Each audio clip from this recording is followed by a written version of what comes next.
Okay, I'm done cleaning the roots. I got most of the sphagnum moss out. I actually used a pair of tweezers to do this, and it worked really well.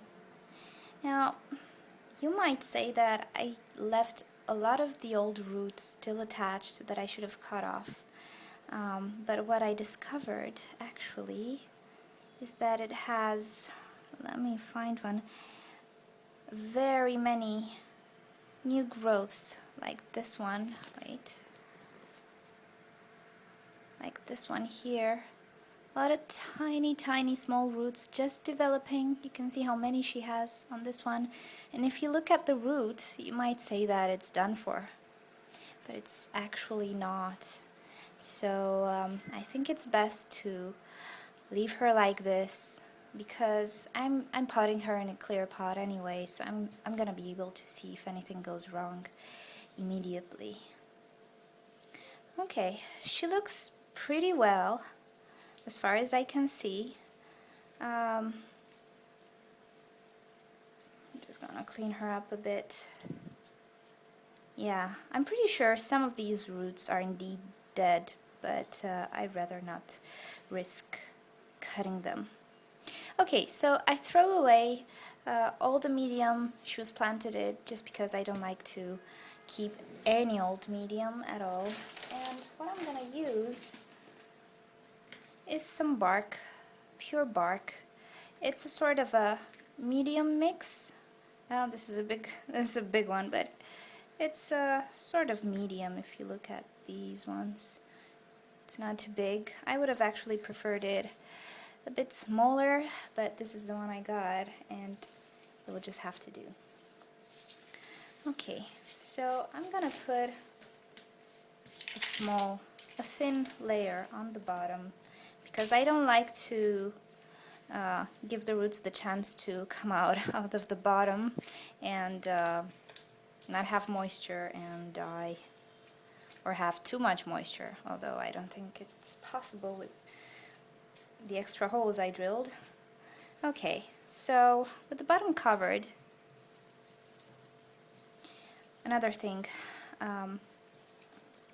as far as I can see, this pseudobulb already had a flower, and these two pseudobulbs, one has a flower and the other one is just starting to shoot. This tells me these two pseudobulbs are the new growths, and the growth pattern, I believe, will be starting from this direction.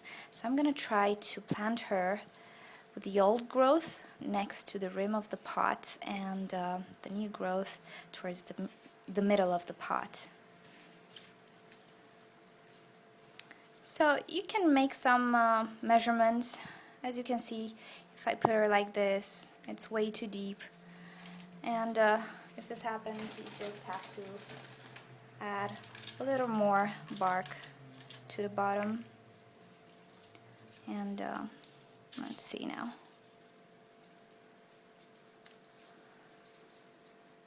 Yeah, I'm gonna adjust this along the way. So after you place her, and you make sure that the new pot is not too big, but it's big enough to have some room for new growth. I think this is suitable. It's the same size as the pot she came with, so I think this will do just fine. I'm gonna try to place her not smack in the center, but at the side like this, and just start to place bark medium around her, tapping the pot to make sure I don't leave some big air gaps, sorry. I don't really like to press too much because I don't want to kill the new roots. This is the best solution I found. You can do this as well. You can do this as well. Everything works. Gets the medium as it should be. So I really dislike pressing down on the roots. Okay.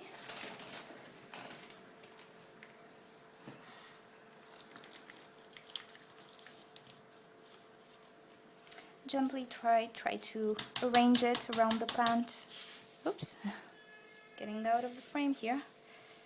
And just to continue along the way. If you notice that it's planted kind of too deep in the pot, you can always do this and just lift it up a bit, and now it's starting to get better. You know,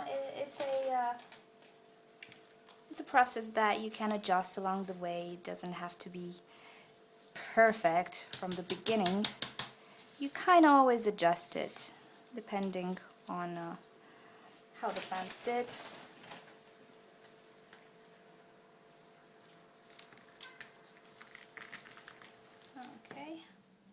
Okay everyone, this is the finished product. I also watered her. I know a lot of people say that you don't water an orchid immediately after repotting because the roots might get damaged and have scars and bruises, and if you water it, you actually increase the risk of fungus. But I can do this with Phalaenopsis. I'd rather not do this with Miltoniopsis because they don't like to dry out at all, and I think I'm fairly gentle with the roots, and I've never not watered an orchid actually right after repotting, and so far I didn't have any trouble at all because I never use the old medium. I always wear gloves. I use sterilized scissors and everything, so yeah, I don't know. I've never had trouble anyway. So let me show you a look in the back. I've actually staked her because I don't want her to be too wobbly. She's not really wobbly, but this is just so I feel safer around her. It might not be very pretty, but it's not gonna stay here for long, just until she gets stabilized in her new pot and medium. And yeah, I hope she will do okay. I hope the new roots will grow nice, and hopefully I did a good job.